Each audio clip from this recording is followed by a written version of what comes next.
correct. The candidate most likable is somehow not electable. That's the story from the editorial board. We'd like to save the world when it's under attack, but how you gonna pay for that? Ow! I'm not a perfect person.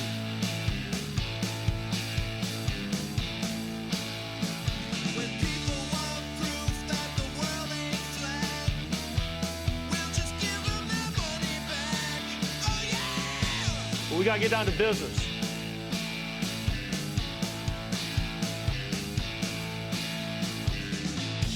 We heard what you wanna do. Now we'll tell you what's best for you. That's the story from the editorial board. That's correct. A little tip for the working man. Your employers are all our friends. That's the story from the editorial board. This little light of mine, I'm gonna let it shine. That's the story from the editorial board. We'd like to save the world when it's under attack, but how you gonna pay for that?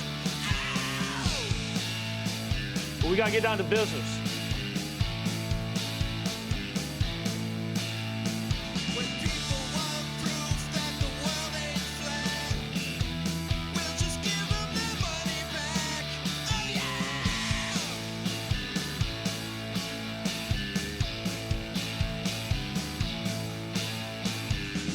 That's the story from the editorial board. That's the story from the editorial board. That's the story from the editorial board. That's the story from the editorial board.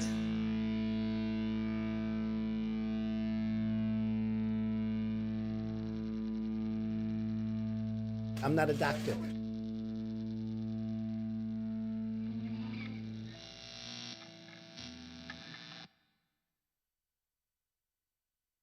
All right, Ben, put the lighter away. We got to get to work. Love that song so much, man. That's the story of the editorial board. Telling it like it is, man. Colaccio, right? Yeah, man. Rose Colaccio, the immortal, the legendary. She's a fighter, folks. She's our guest today. All right, your Ben Joravsky show for Thursday, May 21st. Wow, dude. Think What? about that. 21st of May. We've been in the attic for a long time. Thanks for the reminder. Let's see here. Your Ben Joravsky show for Thursday, May 21st is just moments away. But before we do this, let's thank the following unions for jumping on board and sponsoring this podcast. Unions like the International Association of Machinists and Aerospace Workers, Local 126 in District 8. That's correct. The International Brotherhood of Electrical Workers, Local 9. That's correct. The International Union of Operating Engineers, Local 150. That's correct. And, of course, today's Ben Joravsky show is brought to you by our dear friends at the Chicago Federation of Labor. I'm not a doctor. It always kills me. I'm not a doctor. All right. Pat Rod was the first to give us a song request. So, Pat Rod, you get the song of the day. See, man, you weren't early for the show yesterday, and you weren't able to pick the song of the day. Now you're early, and look at that. You get rewarded for it. You see how that works? All right. I'm focusing. Pat Rod says that you should know this song. Uh-oh. It's always dangerous. Agreed. Today's song, Walk Away, Renee. Oh, I love this song. The Left Bank. And then Four Tops. Which version do you want, Pat Rod? Left Bank? Don't walk away, Renee. You're not da-da-da-do-do-do. I love that song. I think I like the Four Tops version best, but I love that song. Either way. The Ben Joravsky Show starts now.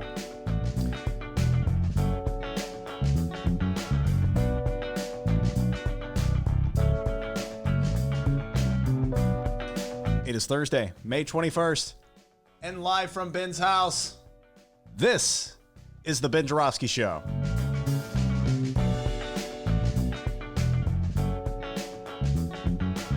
Today on the program, Indivisible, Illinois' Lenny Hoppenworth, with special guest, Rose Colaccio.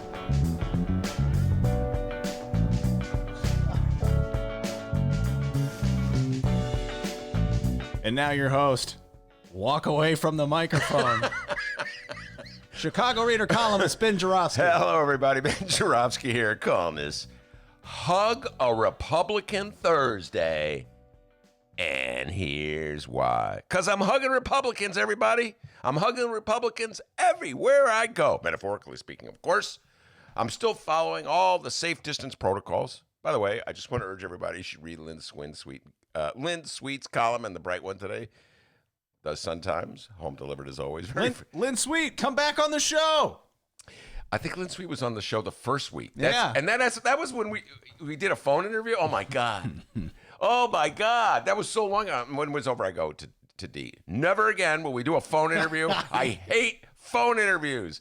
And Dennis was like, he was a good sport about it. We go, all right, he's got that radio background, so he's used to phone interviews. But I'm like, I got to see the person across the I don't like the sound. I need to see the people so I can contact. I need that human contact. And who would have thought then that a pandemic would happen and we would have to be in your attic and only phone calls? Oh, God, I miss my beloved Bright One, the studio. There's so much. But I got to tell you this, D.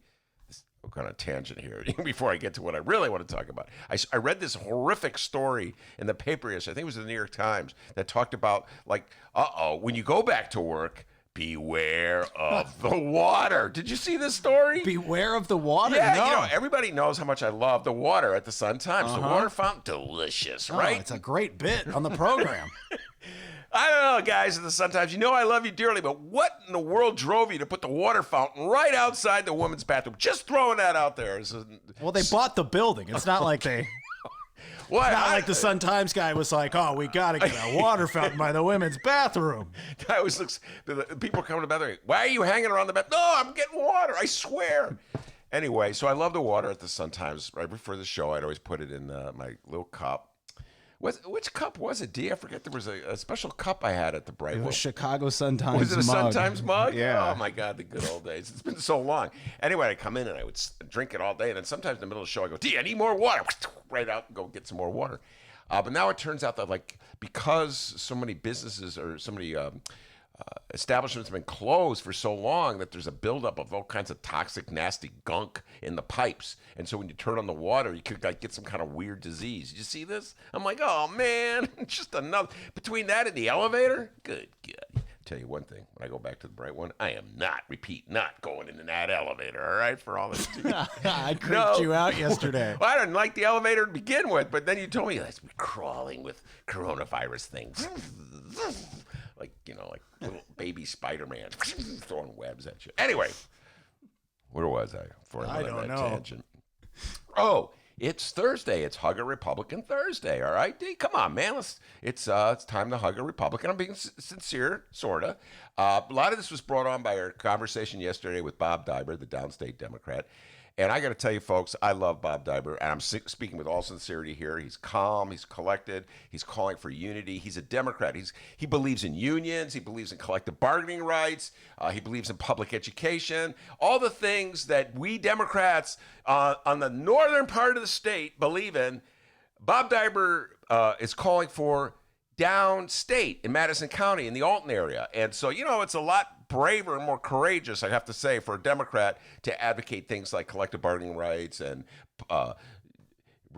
more money for public schools and teachers, etc., when you're downstate than when you're upstate. Just saying. So guys got political courage. You ran for governor a couple years ago. My greatest regret, I'll say this over and over again, is I did not vote for him. Dr. D voted for him. He has a little T-shirt that said, "Don't blame me. I voted for Bob Dibler." And so he was on the show yesterday. He's running for county chair in Madison County, correct? The county chair, isn't that the position? Sort of like our Tony Preckwinkle up here in Cook County. Wait, what does your T-shirt say again? Oh, crap. I voted for Biss. Okay, mine says I voted for Letisa. All right, that's what mine says. Okay, Letisa, yo, Letisa, miss you on the show, Letisa. Come on back. Anyway, so yes, I voted for Letisa. Anyway, so yeah, I did vote for Biss. God, a moment of confession there. So where was I? Oh, Bob Diber. So he came on the show yesterday, and he was just talking about the need to find common ground and unity. And I really appreciate him. He's running for Madison County chair, and if I could, I wish I lived in Madison County just so I could vote for him. All right. Now they'll probably use that D in an attack ad. Can you imagine the Republicans getting a hold of that? Radical, pot-smoking lefty who loves the Bulls endorses Diber. Anyway, really respect Bob Diber. Anyway, and here we go in descending order of sincerity. Oh, and Bob Diber confirmed it. I was right all along. Okay.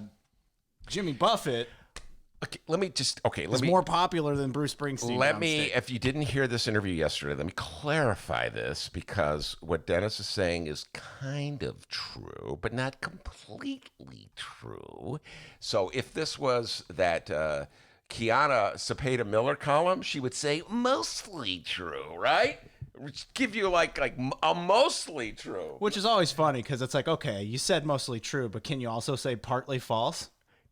Whoa, get the... I always wondered about that. Like, yeah, okay, mostly true. So you can also say partly false. It's all in how you word it, right? That is correct. It's like half empty, half full. Right? So anyway, the big debate was, and this is a debate, okay, I openly acknowledge that this is one of these classic debates I get into where I really know nothing about the subject, but what the hell? I'm in the debate, let's go for it. So Dennis said that Jimmy Buffett was more popular in the Alton area than Bruce Springsteen. I said, no way, absolutely no way. Bruce Springsteen's more popular than Jimmy Buffett, and I'll guarantee you that's the case. And then we've been debating this ever since. So Bob Diber came on the show, and I point blank asked him, who's more popular in Madison County, Bruce Springsteen or Jimmy Buffett? And he said, well, in his opinion, Jimmy Buffett is more popular, at which point Dennis did a backflip. Told you. But then Diber, in a Solomon-like moment of just like splitting the difference, said, but actually Bob Diber, prefer Bruce Springsteen. So he kind of gave me a little nod there too, D. Just saying. Well, he is a politician. Yeah. Great guy, but yeah, politician. He knows how to play the game. But that's how you do it. You leave everybody happy. You know what I'm saying? So ever since then, I would say, see, I told you. Dennis goes, no, I told you. Anyway, where was I? Hugging Republicans. All right. I want to give a sincere hug to Jim Durkin. I know that's hard to say. I've had a tendency to criticize Jim Durkin over the years. He's the floor leader in the House for the Republicans. He's a state rep from the DuPage County. He was Bruce Rauner's floor leader. As such, he had to lead Rauner's agenda. Back in the day. So, all right, here I'm supposed to say nice things about him. So let's just forget about the whole Bruce Rauner thing, and let's set it up. Okay, let's set it up. We talked about this yesterday. I had a lot of fun with this yesterday. The big showdown, right? The big showdown, the Thriller in Manila, the Rumble in the Jungle. It had the greatest showdown since Muhammad Ali faced off against George Foreman in 1974. Michael Mad Dog Madigan versus Darren Big Feller Bailey, the Republican MAGA hat wearer from Clay County downstate. And so Madigan finally got around to convening the legislature. Took you a little while. Don't know why he didn't do the virtual, but whatever. That's Michael Madigan. He plays by his own set of rules. So they convened yesterday in Springfield, but there were certain rules, certain social distancing rules, certain protocols they were going to follow. And one of them at the top of the list is that everybody had to wear a mask. At which point Darren Bailey, as I pointed out before, who's a real MAGA hat wearer, said, I am not going to wear a mask because to a large degree, first of all, I don't think this thing is that serious, the coronavirus, the COVID-19 pandemic. That's number one. I think, and number two is it infringes, he claimed it infringes on his freedom, at which point Democrats said, yeah, big feller, but you could spread the virus, to which he said, freedom ain't free, fellers. Think of that. Oh, Hey, you're right, D. Freedom isn't free. Freedom isn't There's free. a hefty fee. I'm going to do my Alex Jones imitation now. Let's do it. Let's hear it. Freedom ain't free. That's awful, man. Oh, okay. I'm going to hear you. Let's go. Come on. All right. That's the fourth day in a row, guys. You ready for this? Here we go. Ladies and gentlemen, we have the documents. It is official. The globalists have confirmed that freedom isn't free. There's a hefty fee. Freedom cost $1.05. You gotta admit, folks, he does a good Alex Jones.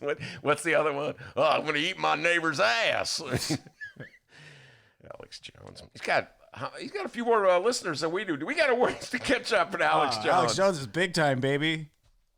Yes. By the way, Joe Rogan, one more time, baby. Kevin, don't forget us, huh? Okay? You got that 100 million from Spotify. Don't forget me and D in the attic, all right? So where was I? Oh, Darren Bailey. Freedom ain't free, all right? So if you're going to be free, you got to be willing to, pass on the virus and kill everybody. And so he's not wearing his mask. So that's at the showdown. Madigan let it be known.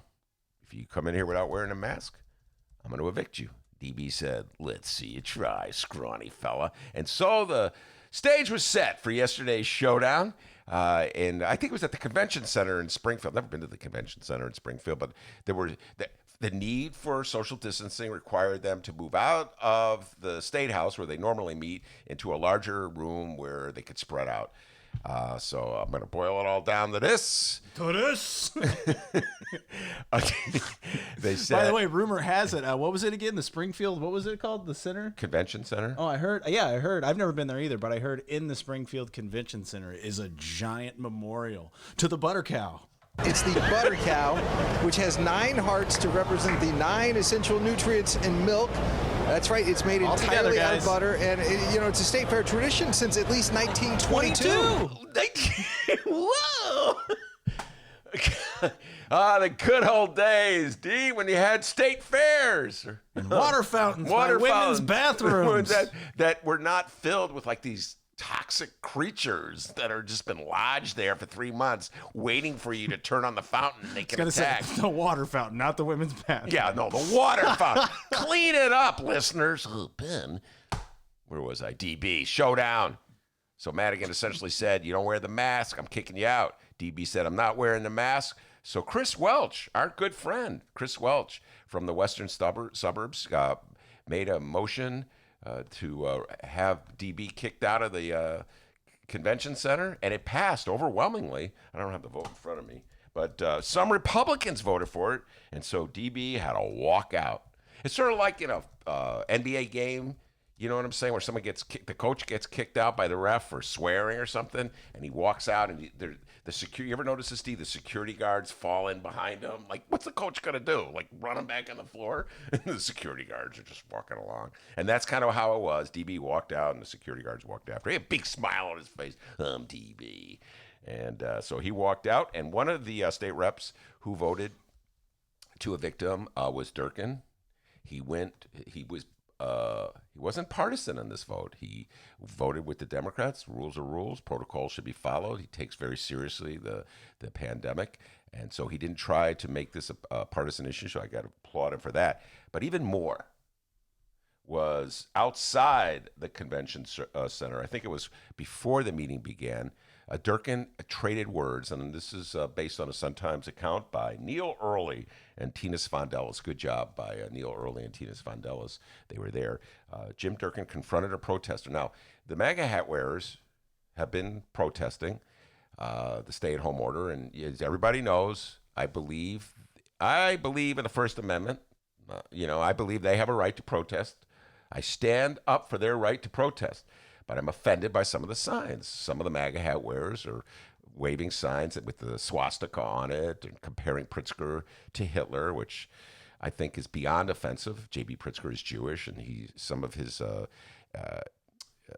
ancestors were killed in the Holocaust. So I think it's really offensive, and I don't know how much it helps their cause, but it's just downright offensive. And I don't think, I think they should restrain themselves. Yes, they're free to say what they want, but they, should show some common sense and restraint and some just class.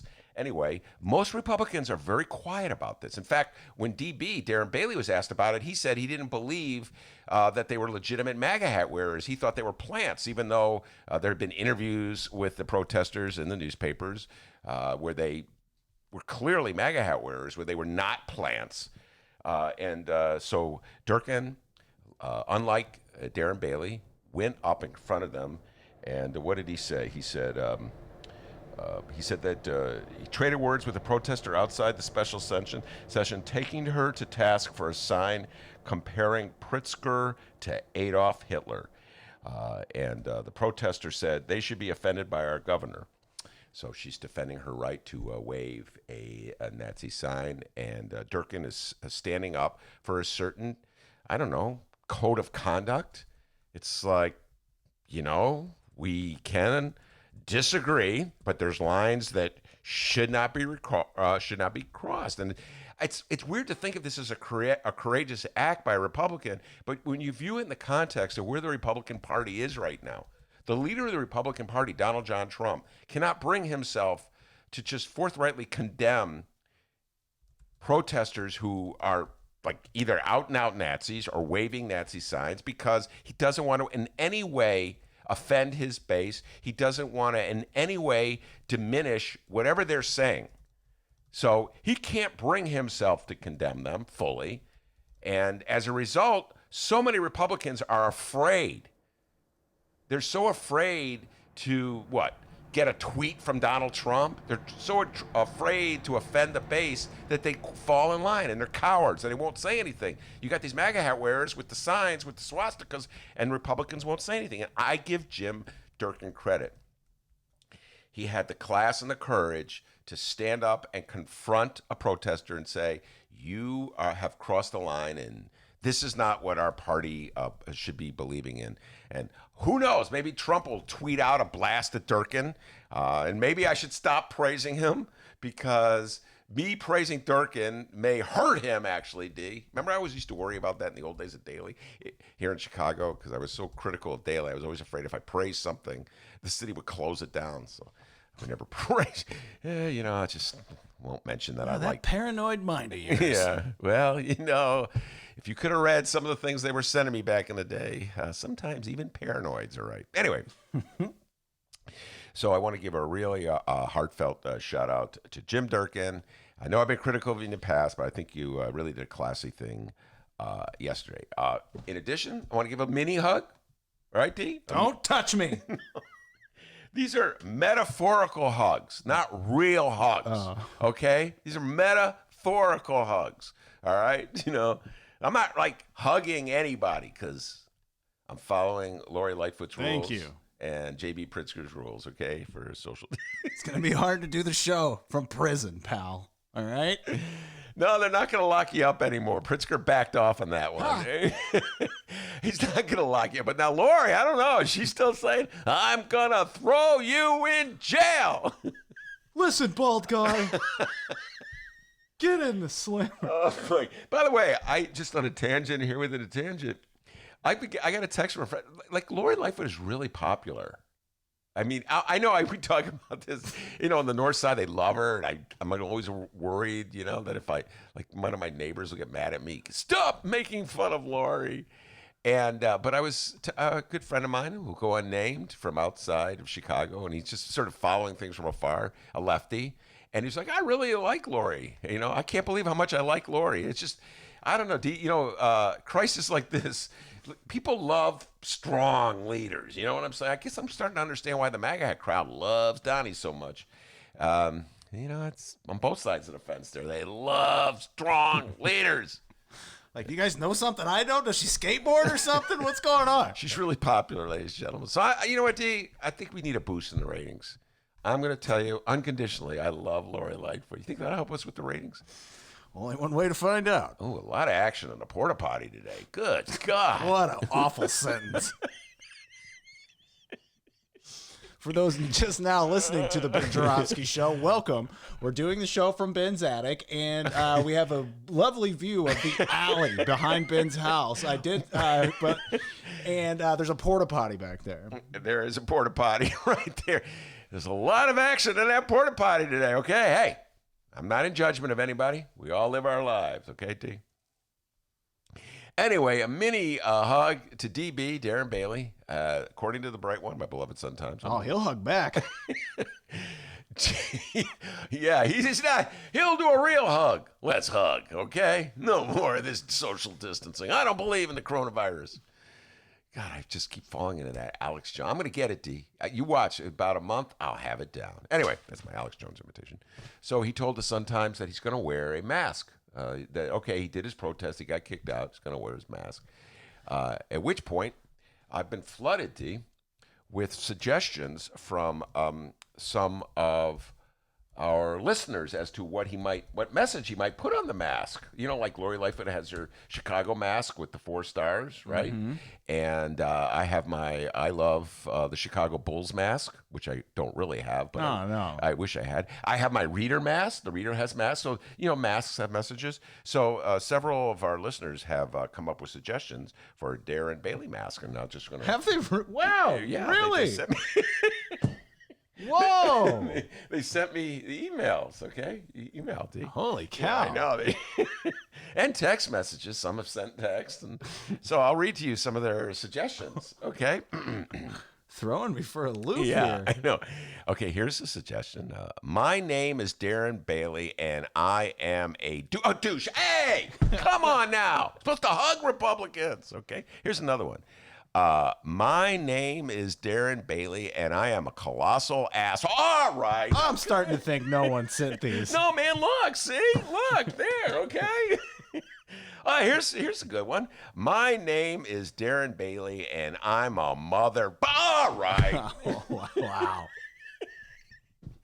Come on. Listeners, how many times do I got to tell you? It's Hug a Republican Thursday. We got a great show today. Rose Calaccio. Oh, my God. I'm so fired up to talk to Rose. She's a passionate, indivisible leader I think she's from the southwest suburbs. And we were on the phone before the show. It was for like 20. You heard the conversation. She's fired up. And I have to say, all this, I've been doing that Convoy song about the MAGA hat wearers. Yeah, keep singing it. I know. God, my poor wife. She goes... She was complaining today. I'm hearing that song. Anyway, I'm happy to say Indivisible has taken a page from the MAGA hat crowd, and they came up with their own convoy. They want a convoy. Come on and join our convoy. Hey! Yeah, I tuned that part out of the conversation. You didn't hear that part? No. Oh, my God. I love Rose Calaccio. She's a fighter. And Democrats need more fighters. You know what I mean? You might agree with absolutely everything she's going to say when she comes on. She's ready to criticize Michael Joseph Madigan, D. That may not go over well with some of our listeners. But she's a fighter. She stands up for what she believes. And, you know, I respect her a lot. So she's coming on. She's going to be talking about the Indivisible convoy. She's going to be talking about the efforts to get a law passed that guarantees by mail voting in the state of Illinois. Come on, Illinois, you can do it. And a whole bunch of other and updates on Wisconsin, our Wisconsin update. So a lot of political talk ahead with the great Rose Calaccio. But before we do that, the man, the myth, the legend, the pride and joy of Alton, and as Bob Diber can tell you, back home in Alton. Oh wait, that's the end of the show. Dr. Doobie with the news. You're falling apart, Benny. Been in this attic for 3 months. How's it going, guys? We've been getting so wrapped up in the local news lately. Mainly that Darren Bailey guy, or as Ben's been calling him, the big fella. Big feller. We've been getting so wrapped up in all of that, we've kind of neglected the national news of the day. So before we find out what's happening in Chicago and or Illinois this afternoon, Ben, what do you say we hit the national headlines, huh? Where, pick that up, man. Burns and Schreiber. Sounds like a lawyer team. All right. National headlines. What do you say we read those? I think that's an excellent idea. Me too. First off, yes, Democratic presidential candidate Joe Biden, still the candidate. Yes, still alive. And no, he will still not come out of his basement. Play the radio. Make sure the television, make sure you have the record player on at night. The phone. Make sure the kids hear words. Make sure they... Oh, man, I've missed Joey B. You're right, D. We've been talking so much about the big feller from downstate and Mad Dog Madigan that I forgot about Joey B. I know. Today, President Trump is visiting the Ford manufacturing plant in Michigan. Michigan dealing with hellacious floods at the moment after 2 dams broke. But before his visit, Joe Biden released a statement criticizing Donald Trump for, quote, encouraging division in Michigan. And yes, he did this all from his basement. The statement said, quote, for the last 3 years, Donald Trump has turned his back on Michigan's working families. His delayed, erratic, and corrupt response to the pandemic has been no different.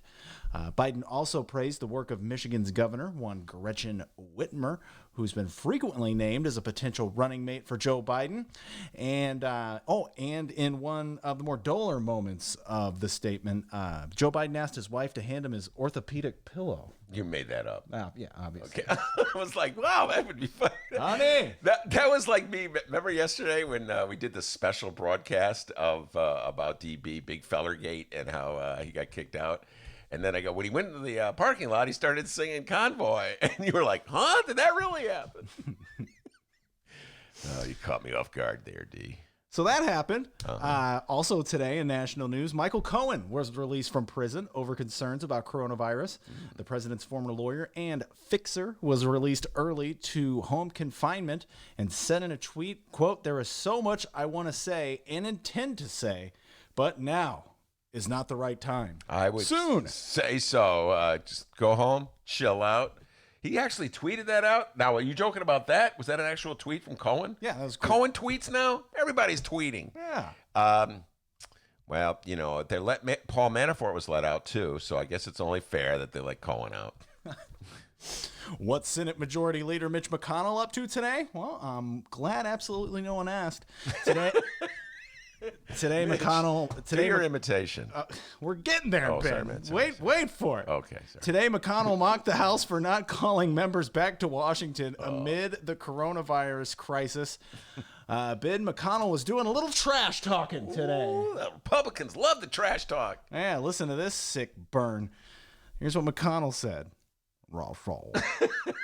Well, at this point, I'm wondering if we should send senators over there to collect their newspapers and water the plants. You got to work in that trash talking, McConnell. Probably scared Democrats, though. Democrats get so scared when Republicans trash talk. Don't say anything. When they go low, we go high. Obama. Yesterday I was riffing on Obama, right, D? Yeah. Yeah, he criticized Trump but didn't mention his name. Hey, come on, you got to do better than that. President Obama, you got to mention his name. Most Americans aren't following you. It's so subtle. It's nuanced. Senate Minority Leader Chuck Schumer did respond. He called the Senate conservatives the conspiracy caucus. Here's Schumer. While unemployment reaches astronomical levels, the Senate Republican caucus is off on a wild goose chase. The conspiracy caucus is back with a vengeance. That's the name of this Republican Senate majority, the conspiracy caucus. That's where their zeal is. That's where their focus is. Not on eradicating COVID, not on helping people get back to work, not on feeding hungry families, but on pursuing conspiracy theories. Wow. Schumer, man, he drives Trump crazy. You know what I'm saying, D? I remember when Schumer and Pelosi came in. Remember that? And just you could just tell, just the way he talks really irritates the hell out of Trump. Probably because Trump, back in the day, was always turning to Schumer for help. You know what I mean? They both come from New York City. Right? They were all pals. That's the funny thing about this. The Republican Party, just take a moment to appreciate this, ladies and gentlemen. Darren Bailey and the rest of the MAGA hat crowd in the Republican Party, the base of the Republican Party, has fallen head over heels in love with a New York developer, Donald Trump, who is friends of the Clintons, was a Democrat in the 90s, violated every single, commandment that you're supposed to follow if you're living a good religious life. And it's sort of like he said, I know what I'll do. I'll just babble something ridiculous stuff and see if the DBs of the world follow me. And they're following him. So he used to be pals with Chuck Schumer. It'd be guys like me railing about the unholy alliance between Democrats and developers like Donald John Trump. And now Donald John Trump is just taking control of the Republican Party, and they've fallen in love with him. And Schumer is now criticizing Trump and the conspiracy caucus of the Republican Party. And so when Trump hears that voice, it just drives him crazy. That Schumer voice, he doesn't really get. It's a monotone, you know, and it just drives Trump. Schumer, he wants to ring his. God bless you, Schumer. All right, as we said, President Trump headed to Michigan today, but before he took off on the plane, he fed the press and gave them an interview. Fed the press? Well, he fed them. They wanted, an interview, so he fed them. I thought they had like a... Well, I got you some Arby's. A banquet. Who likes Big Montana? No, he fed the press and gave them an interview. I see. I got you. I have 2 clips of audio. Oh, I can't wait. First, the president gave us his thoughts on mail-in ballots. Ben, what are your thoughts on mail-in ballots? Well, we're going to get into that with Rose Calaccio, but I'm all for them. And I'd love to hear Donald John Trump's really curious view on mail-in ballots. All right, let's hear the president. And hey, for the love of God, who keeps vacuuming when this man is talking? What about the funding there? You said federal funding for the mail-in voting. We don't want them to do mail-in ballots because it's going to lead to total election fraud. So we don't want them to do mail-in ballots. We don't want anyone to do mail-in ballots. Now, if somebody has to mail it in because they're sick, or, by the way, because they live in the White House and they have to vote in Florida and they won't be in Florida, if there's a reason for it, that's okay. If there's a reason. But if there's not, we don't want to take any chances with fraud in our elections. All right, got plenty. Is there more after that about election ballots? Nope. Or mail-in ballots? Okay, let me just break. What he's alluding to, of course, is that he himself did a mail-in ballot. So to quote Dennis's uncle Eldon, rules for thee, not for me. Okay, he doesn't want anybody else to have the opportunity to do a mail-in ballot unless they have a reason that he's approved. So he's like the principal. Everybody who wants to get a mail-in ballot has to come to Principal Trump with a note from their doctor explaining why they deserve or need a mail-in ballot. He didn't have to get permission from anybody. Just I live in the White House. I live in Florida, but I'm actually in the White House now, so I can. Even though he went to Florida like every week to golf or whatever, so he could have voted when he was in Florida. I'm not buying that, Donnie. Negatory. I don't think you deserve to have a mail-in ballot. Just saying. And by the way, okay, I'm now going to take this opportunity to one more time explain the difference between a Republican principle and a Republican tactic. So a Republican principle is when you declare that you're against something because of a greater principle, in this case, the need to uphold fair elections. That's Donald Trump's declaration, and all the MAGA hat wearers fall in line with whatever he tells them. The reality, it's a tactic. They think that if you make it easier for people to vote, more Democrats will vote because by and large, from their worldview, and I don't know if studies show this to be the case, but their worldview is that fewer voters that would be likely to vote Democrat actually turn out. And so that is why the Republicans, can win in states like Wisconsin and Michigan and Pennsylvania and Ohio and Florida and Texas maybe, because Democrats don't vote. So if you make it harder for Democrats to vote, if you make it more inconvenient for Democrats to vote, the Republicans, will continue with your advantage and you'll be able to win. But you can't come out and say, oh, we're doing this because we want a tactical advantage. You have to come out and give some great principle reason. I don't know why any Democrat falls for it, but every now and then, you get those Democrats who come at you and go, well, Ben, they have a point. They have a point. Repeating some Republican talking point. So that's what he's saying. But the reality is they're going to flip that switch. Why? Because in some cases, it's to a Republican's advantage to do mail-in ballots. We saw that in the 25th Congressional District in the state of California a couple of weeks ago, and I chided my Democrats in California. You guys fell asleep. You need more Rose Calaccios out there in California All right, you guys all fell asleep, and you let the Republicans beat you with mail-in ballots. And I forget the name of Garcia was his. I can't believe I remembered his name.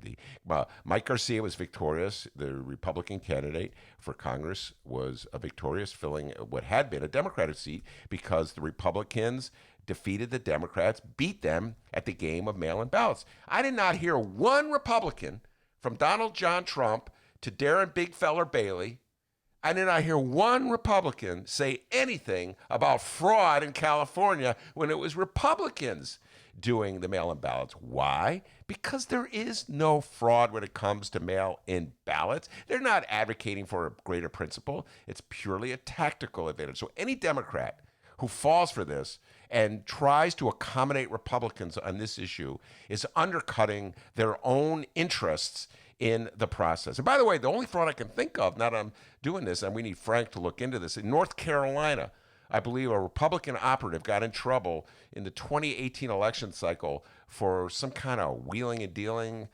violations of election law with mail-in ballots. So I guess there has been Both fraud. wheeling and dealing? Yeah, he was wheeling and Holy dealing. hell. Well, that's what it's called, wheeling and dealing. So this is a made-up issue by the Republicans, and any Democrat that falls for it is just playing the old getting fooled one more time. All right. Oh, by the way, shout out to Claire on the live stream chat. Welcome to the live stream chat, Claire. All right, got one more piece of audio here to play from the president. Trump then channeled his inner George W. Bush here. He recently took a COVID-19 test. He takes them quite a bit, apparently. He talks about it all the time. But he happened to share his results with the press on this one. What the hell are you talking about in 3, 2, 1? And I tested very positively in another sense. So this morning, I tested positively toward negative, right? So, no, I tested perfectly this morning. Meaning I tested negative. Huh? Okay, I'm going to defend. It's Hug a Republican Thursday, D, so I'm now going to hug Donald Trump, okay? All right? Metaphorically speaking, of course. He clearly has to... No, guys, he's in the attic. Ben's going to hug him right now.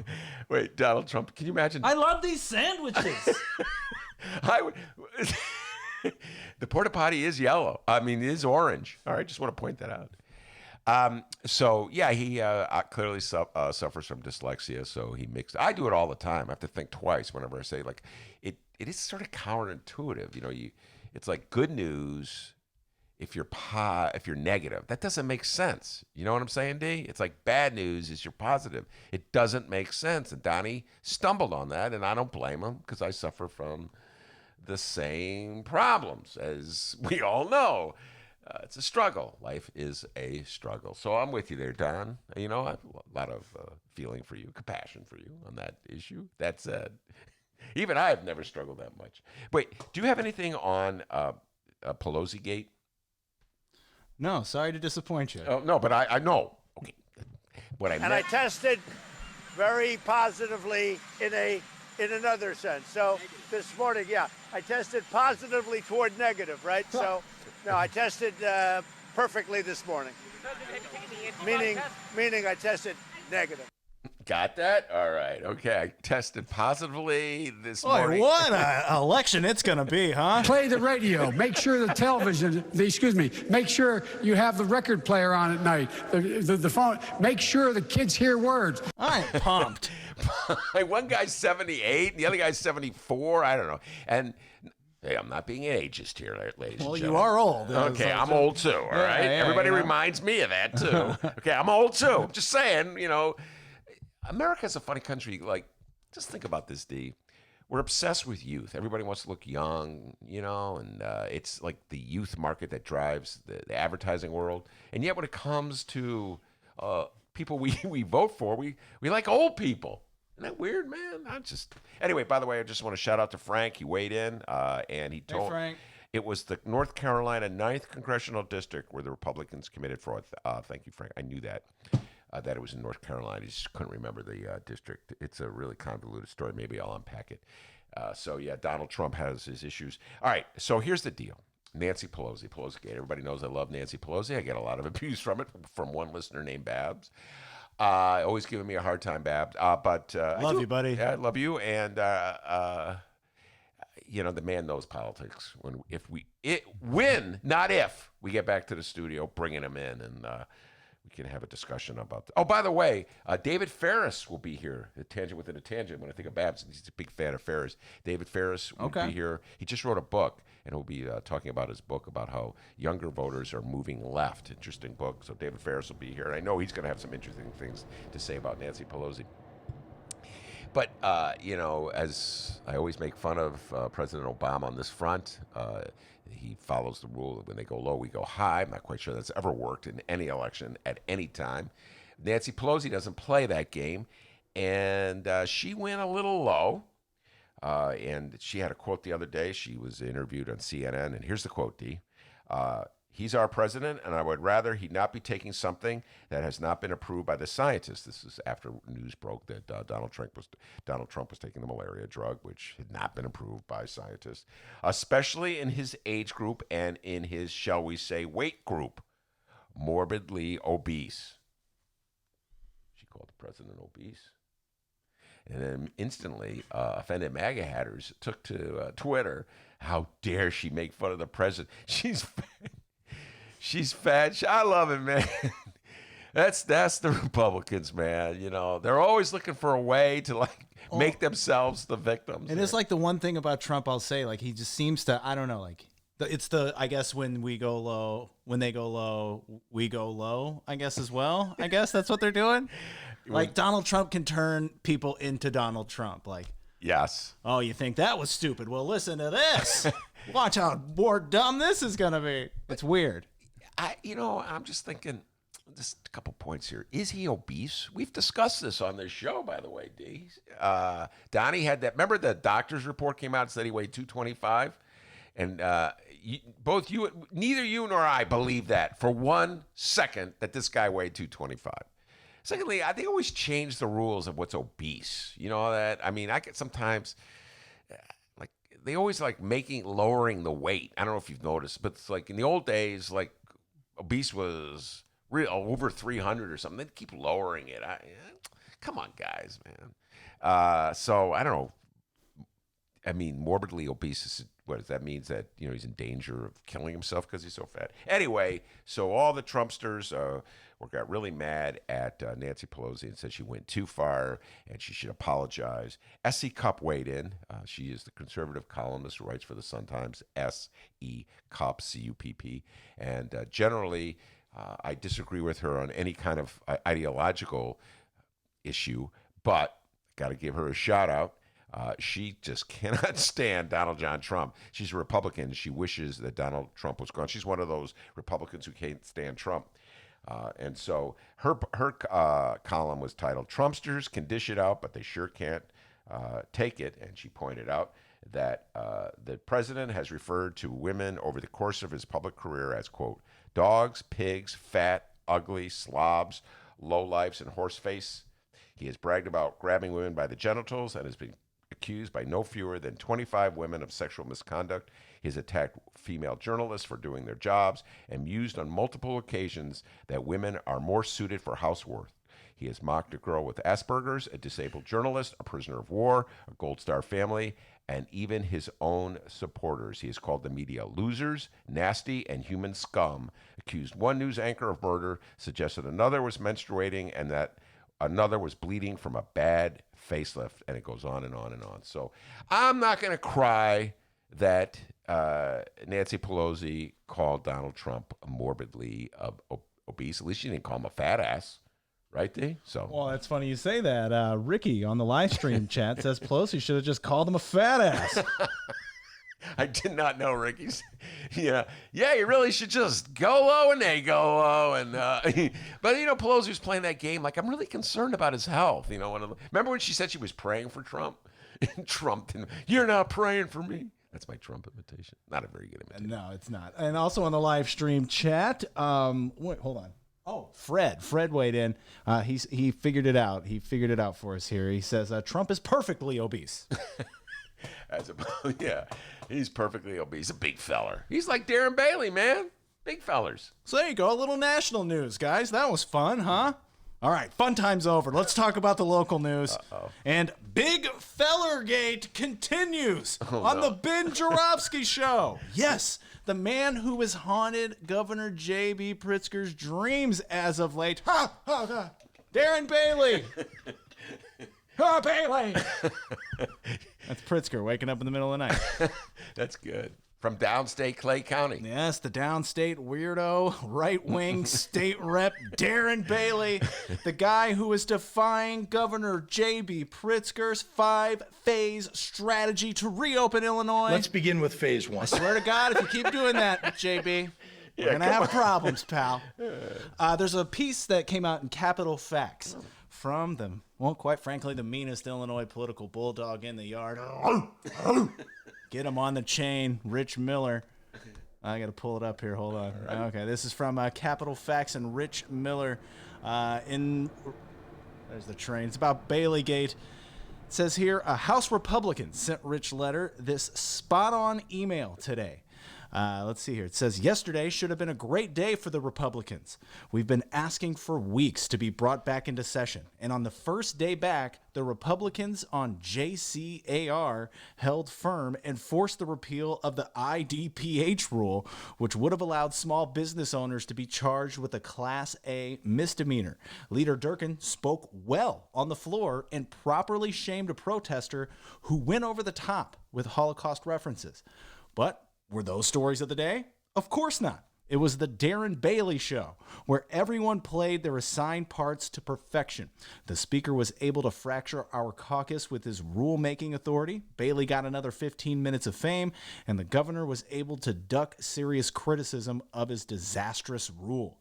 It's rare that the Republican caucus gets an opportunity to get the kind of positive exposure it deserved yesterday, and it was totally squandered. Ben Joravsky, your thoughts? Wait, time out. Did Rich Miller himself call Governor Pritzker's rule disastrous? That Rich Miller said This is that? an email that someone sent to him. I gotcha. Okay. Gotcha. I was like, I don't believe Rich Miller would say that. A disastrous rule. What's my thoughts about that? Well, Republicans, this is what you get when you allow the MAGA hack crowd to rule your party. And Dennis pointed this out. What was it, about 3 weeks ago, D, when the first Operation Gridlock protest emerged in Michigan with like 1,000 people in the cars. Remember that one? At that point, people were a little scared about coming out. Now they're like, oh, yeah, what the hell? We're not going to just drop dead. So they come out. But, I mean, and I think this is what the email writer is saying, there are legitimate issues that have to be raised as to when and how we open up our economy again, when we allow people to go back to work. And these are issues that involve the needs of businesses, the needs of workers, and also the health ramifications. So you need doctors and scientists involved. It can't be a political fray. And in a perfect ideal world, Democrats and Republicans would be working in unison for the common good, much like Bob Dibert professes, the great Bob Dibert, right? But in reality, what do we see? And this is the point you made, like guys with Confederate flags, holding rifles, with signs with swastikas on them and Nazi slogans. It's like you had a legitimate point, and you threw it out the window because you're acting like idiots. And Darren, big feller, D.B. Bailey, has become the public face of that movement in the state of Illinois. And yes, he does get a lot of press. And yes, he does get more attention than Jim Durkin. But whose fault is that, Republicans? In fact, as I pointed out, Danny Mahopoulos is going to give him a shout out for this. His story about DB from BEZ last week. Darren Bailey himself is only in his first term as a state rep, and he was brought in part of a revolution within the Republican Party against Republicans who dared to vote to end the budget stalemate, the budget stalemate that was down with Rauner. Remember that, D? They're traitors to our cause. Rauner was going to drive the state into bankruptcy because he wanted to destroy unions and collective bargaining rights. And finally, some Republicans said, enough of this.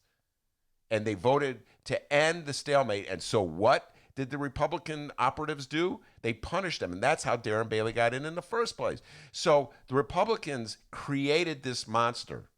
And now they don't know what to do with it. And yeah, you're right. Durkin made a good stand yesterday. I gave him credit for it already. It was probably the finest moment that the Illinois Republican Party has made since Rauner took control of it. So I give him a lot of credit for that. And yes, they did force Pritzker to back off. We've been talking about this. One thing I agree with the Republicans, never thought these words would come out of my mouth, is that it does go too far to throw people in jail for violating these social distancing requirements. And we do seem overbearing and self-righteous when we make these huge proclamations. And we have to watch that kind of rhetoric and the lack of humility on the part of Democrats who think they know everything on this issue when they don't know everything, and they've made mistakes too. So absolutely, I think that there's overreaching on both sides. But at least I can argue that the Democrats are acting out of sincere conviction about lives and health. Republicans, I mean, when you show up at a rally with a Confederate flag and a rifle and Nazi slogans and swastikas, you've kind of lost all credibility. So Republicans, you got to deal with this. Your party has been taken over by lunatics. You got to deal with it, all right? If that's what you want to be, if you want to be the party with the lady with the Nazi sign, if you're going to be silent in the face of that, then you got to pay the price for it. And I give Durkin credit for saying, no, we are not the party of the lady with the Nazi sign. And the email ends here. Once again, this is an email written to Rich Miller in regards to Darren Bailey, saying that the Democrats should be thankful for Darren Bailey. It says, Bailey ought to be thanking us for throwing this party on his behalf, and both the governor and speaker should be wearing big Darren Bailey buttons with the message, my favorite Republican. My favorite. Is DB my favorite Republican? Yours? Yeah. Do I love Darren Bailey? I love you, DB. Come here, big fella. Give me a hug. Oh, like I said, he'll hug back. I don't know. Look, the rhetoric proved popular. It's a double-edged sword for Republicans. So it fires up their base, and they realize that to reelect Donald Trump, the base has to be fired up. So I don't know what portion or percentage it is. It would take. Maybe David Ferris can answer this question on Friday. He studies the polls. He knows this stuff really well. I don't know what portion of, let's say, the electorate in, let's say, Wisconsin or Michigan is a MAGA hat wearer, true believing I love Donald Trump to the ends of the earth Republican, okay? But they need that portion, whatever it is, fired up to maximize, and then they got to figure out a way to get the Durkin vote, that Jim Durkin suburban Republican vote. They gotta fire up the base without offending that portion, that sliver of Republicans who are like SE cups. They have standards, and they feel that Donald Trump has clearly violated those standards. That's their challenge, and I can't worry about them. I can't worry about the Republicans. I got enough problems worrying about my beloved Democrats who are so chicken. They criticize Trump, but they won't even mention his name. So if Darren Bailey really is the best friend the Democrats have, before I sign on to that, I got to point out once again that the Darren Baileys of the world now represent the heart and soul of the Republican Party.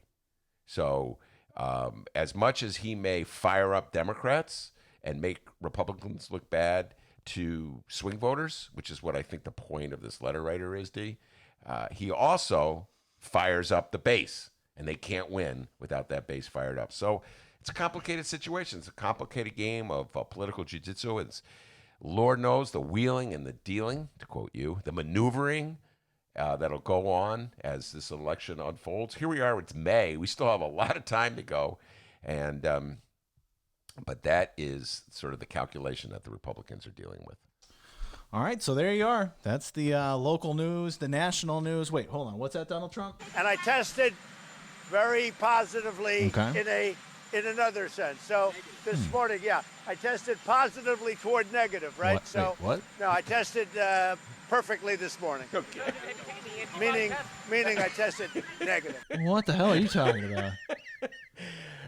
That's hilarious. I like it. There's someone, I heard this. There's someone in the crowd who yells out negative. Like he knows that the word he's looking for is negative. Dennis does that to me sometimes. He sees me struggling. He yells out the word. Oh, yeah, that word. So, Donnie, I'm with you. Okay. I'm not hating on you. You were struggling there. Negative, positive. It's counterintuitive. Like you would think if it was negative, it would be good news. But by the way, can I just go back to Lynn Sweet's column, D? Just close before we go to the phone. Lynn Sweet wrote this column. It was kind of funny in some ways. Rules of the road for social distancing while walking, running, and bicycling. And this is one of my favorite things because I think I'm a little paranoid here. I saw this, yeah. You saw this one? There's a picture. I don't know if that's Lynn Sweet. There's a picture of a woman who giving a warning. And so she lays out sort of the protocol of when you're walking down the street. And this is something that really irritates me. My wife just like shakes her head in disbelief at me. So, I've talked about this on the show before. We're all supposed to be following Lori Lightfoot's protocols, right? We're all supposed to be good citizens, social distancing, wearing our mask when we're walking, et cetera, and so forth. Although I must confess, Dee, that late at night, I take my walks late at night. I'm not wearing, there's nobody else out there. Why am I wearing a mask, But someone comes on, I put the mask on. There you go. Yeah, I'm good that way. I follow the rules. Anyway, so, but let me ask you this, Dee, what you do in this moment. So you're walking down a sidewalk, All right. and there's someone approaching you, and it's obvious to you that whoever's approaching you is not going to move. It's as though they're oblivious to you. They don't see you. You're invisible. And you know that if you don't move, there's going to be a violation of the 6-foot rule. You know what I'm saying? So what do you do? What generally, I know what I do, but I'm curious, what do you do in a situation like that? Well, there's a lot of factors. Is the street like a lot of traffic on the street? Excellent question. Whoa, that's a good question. Is there a lot of traffic on that street? Yes. Let's say there is. So yes, there's cars going in the street. Yes, go ahead. Okay. And someone's coming, and I know they're not going to move. I don't know. I'm trying to think. I mean, I got my little mask, you see, that I put on. So I guess that's what I would do. I would just put my little mask on and walk around them, I guess, right? Yeah, it's a game of COVID chicken. Oh, and obviously give them the stink eye. Yeah, okay, that's what I do. I go, all that matters is you. You're the only one that matters. I'm going to move, okay? I'm going to move here. There you go. Have fun, okay? They look at me like, oh, this mother beep. No, but they don't even then they don't pay attention. Anyway, she had this funny line. Number one rule of the road, Lynn Sweet's number one rule of the road, it's on me. Social distancing is a key to avoiding the spread of COVID-19. There are all sorts of persuasion messages and advertising campaigns to persuade people to stay 6 feet. Number one.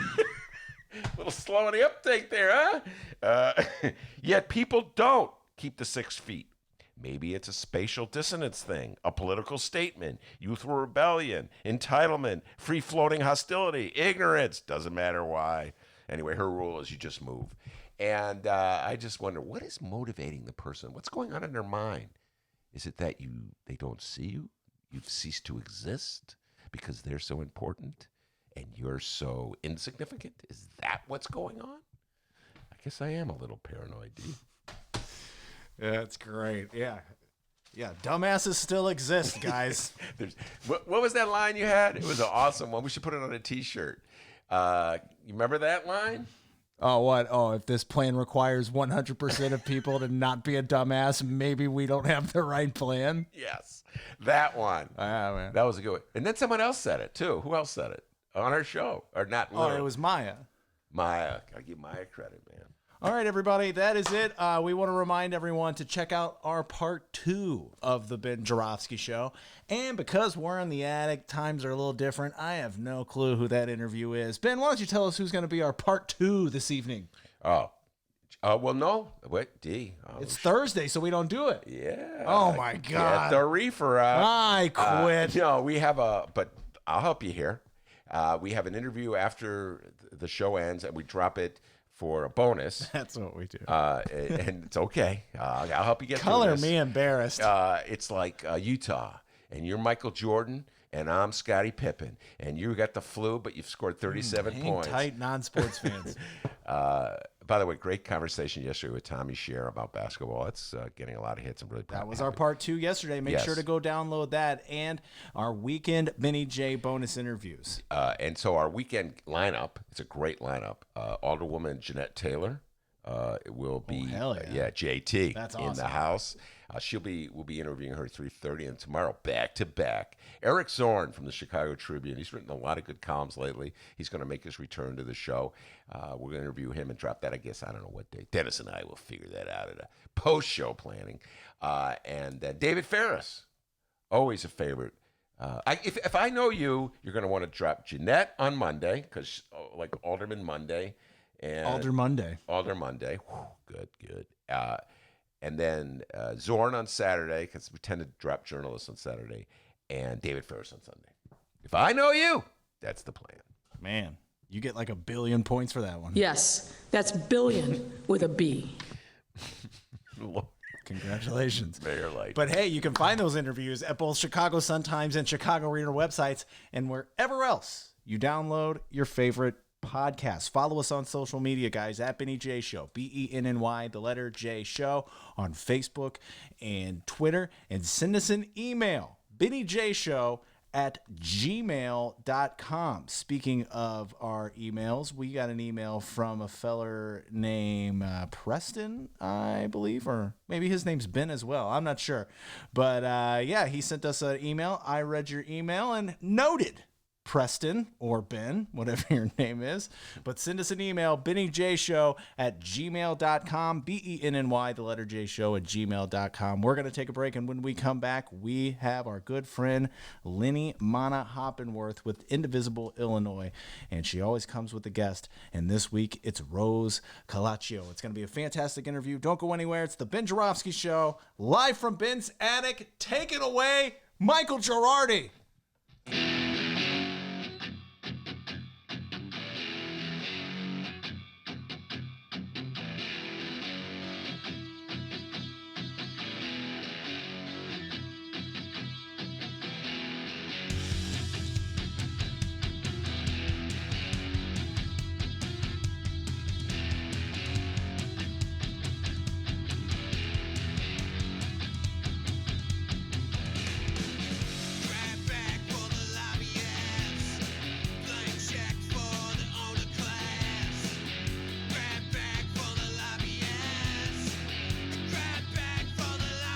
This call is now being recorded.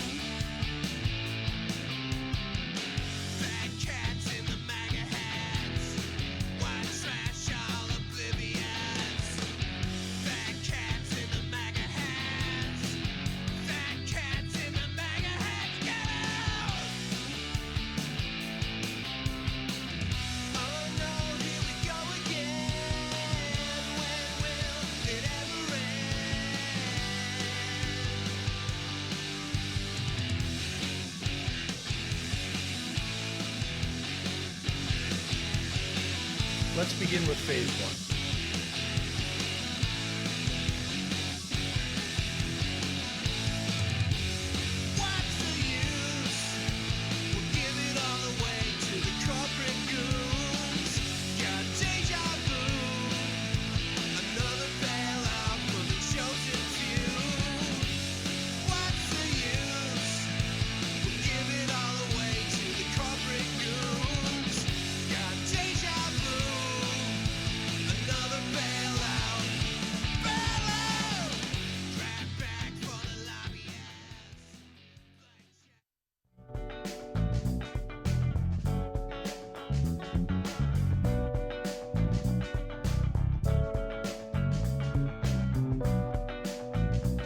Welcome back to the Ben Joravsky Show, live from Ben's attic. Man, we got it all set up. The doctor did a great job. I'm looking at Lenny. I'm looking at Rose. Good job, D. Well, let's find out Okay. before you start thanking me here. Lenny, are you there? See, I knew it. Rose, are you there? It's always that moment, folks, that moment of panic. That But you know moment when what? you give me credit before it happens. I'm not going to fret. You know, it's a new me, okay? It's a new me. It's like, hey, that's how life goes, D. All right, I Sometimes think we're the good connection now. works, sometimes it doesn't. Are you there? Can you hear us? Lenny. Uh-oh. Don't say uh-oh, please. Lenny. Come on, Lenny. Rose. You know, it's funny. It worked perfectly when I was chatting with them earlier today. I was chatting with Rose. Had a great conversation with Rose. So, yeah, you got to see what he's doing, ladies and gentlemen. He's got this cell phone, and he's just pushing this button and pushing that button. So we'll see.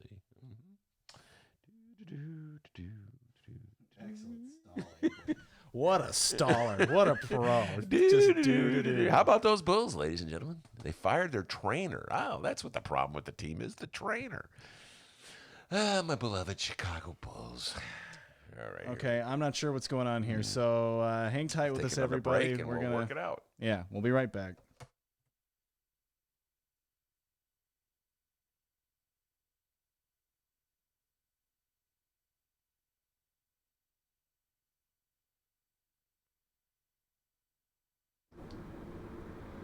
Hello? Can you guys hear us?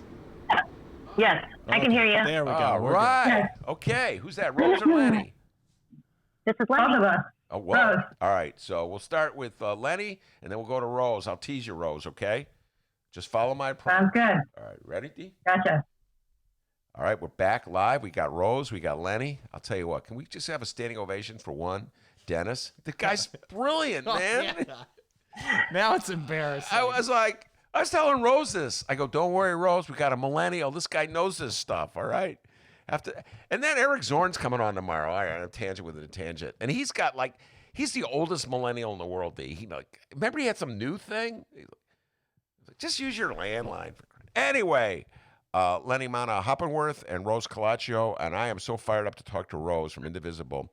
We got 3 things on our agenda, Rose, so just get ready. We're going to talk about what's going on in Wisconsin, all right? Updates on Wisconsin, our favorite state to the north, which could be a pivotal state in terms of who wins November's election. We've got the Indivisible convoy. Yeah, Indivisible had their own convoy protest in Orland Park. We're going to break down that one. It's a fun story. And then we're going to take the deep dive on the vote-by-mail legislation. Does it go far enough? We'll see what Rose has to say about that. The Democrats in Springfield are pushing legislation to make it easier to vote by mail. But did they go far enough? So we'll do all that. But before we do that, Lenny, why don't you give the update on Indivisible, any news, info people should know about Indivisible, and how about a little love for my beloved Chicago reader while you're at it, all right, Lenny? Oh, yeah. So first, thanks, Ben, for having me. So, yes, I'm with Rose, and we work together as volunteers on Indivisible actions and events. And if you don't know Indivisible, we got together after the 2016 election, after the women's marches, and we wanted to do something locally. So we formed these groups. And in Chicago, there are so many neighborhoods that form these indivisible groups, and I was one of them. So I found out that Jan Schakowsky is my representative. I've also got great representatives like Kelly Cassidy and Heather Staines, and even my 9th District committee person, Carol Ronan. So we've been working together, figuring out how we can make our own communities better by getting people engaged and in our democratic process. So one of the things that we've been doing is helping people to become deputy voter registrars. So we've got 1,000 people who inquired about that. About 500 of them became deputy voter registrars. And we're thinking to ourselves, this is about the time where we're excited to get out and knock on doors and ask people if they're registered to vote and, help them update their addresses. But, with this pandemic, we are, bound by JB, who is saying, just continue to physically separate right now. We want you to be safe. So we're happy for his leadership. And we are bound together trying to figure out what to do with our 3 things that we want to do. One is to hold the House, to flip the Senate, and to fire Donald Trump. And in Illinois, in 2018, we were able to firstly get a new governor because we got out the vote. We were able to help 2 congressional districts, including the 6th district, elect Sean Casten, and help the 14th district elect Lauren Underwood. This year, we were able to mobilize people and get people excited to get out the vote in the 3rd district, and we were able to help Marie Newman win her primary against Dan Lipinski, quote-unquote, problem solver. So we're moving forward, looking to see what we can do in Wisconsin, and Rose is going to talk about that. We're excited that and we're also, thinking about our legislators who are in Springfield right now. And so I'm shouting out to them and hoping that they're safe and following the guidelines set forth to keep physically distanced from each other as they continue to fight for us. And Rose is going to talk about vote by mail. And then on and on. Oh, I wanted to shout out, if you see me on the screen, I wrote to my senator, Tammy Duckworth, and she actually, Ben, do you see this? She actually wrote me back. She wrote me back. I can't see it. Doesn't matter. Talk about it. Yeah, go ahead. I can't see it. Yeah. So I wrote to her because I know that there are 3 people in Illinois that I really need to continue to contact, which is my congressperson, Jan Schakowsky, my senators, Dick Durbin and Tammy Duckworth. And I wrote to her and she wrote me back. She said, "Thank you for contacting me about election security during the coronavirus disease 2019 COVID-19 pandemic.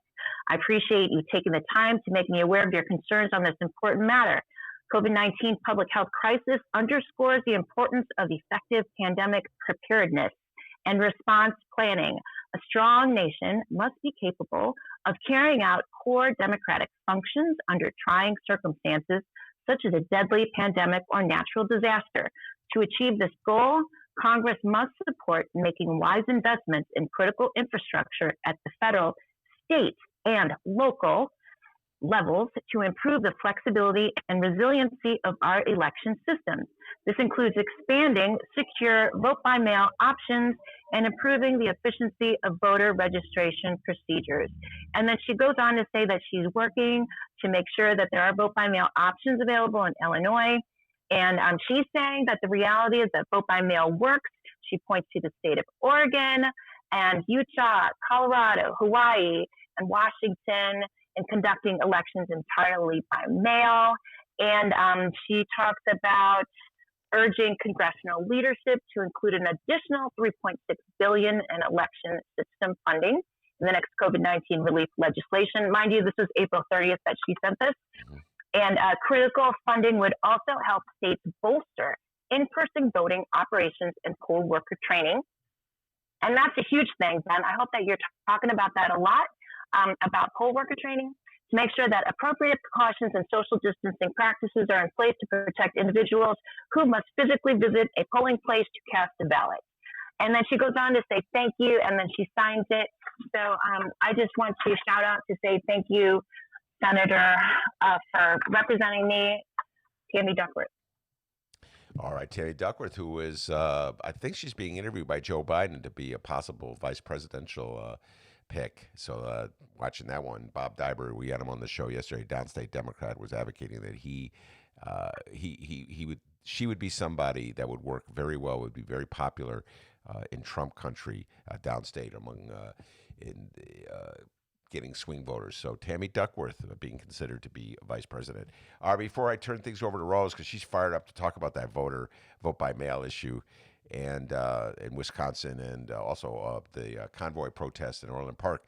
Any reader news? Give a shout out to my beloved Chicago Reader. Go ahead. Yeah. So Ben, we've got the Reader. It's out. It's in print. It's Chicago's free news weekly since 1971, and next year we're going to celebrate our 50th. Cross fingers, right? Yes. So we're a small business too, but we're excited to have the actual print issue out. So look for it in those boxes. And you can't see this, but on page 6, we have the Ben Joravsky Show, informative and funny 4 days a week. So if you love the Reader, catch the show, download it, share it with your friends. And you can learn more at chicagoreader.com/Joravsky. You also see that there are other ads in here about what's going on at the Reader, including the fact that Chicago Reader is not free. It's free, but it's not free. So we need you to step up and help us support community journalism. And you could do that in a lot of different ways. So right now, we're so excited to have the Reader 10 years of Chicago Reader music features by Lear Galo. That's coming out, and you'll see that there are features in there, including Chance the Rapper and Willis Earl Beal and Angel Olsen and Marcus Mix.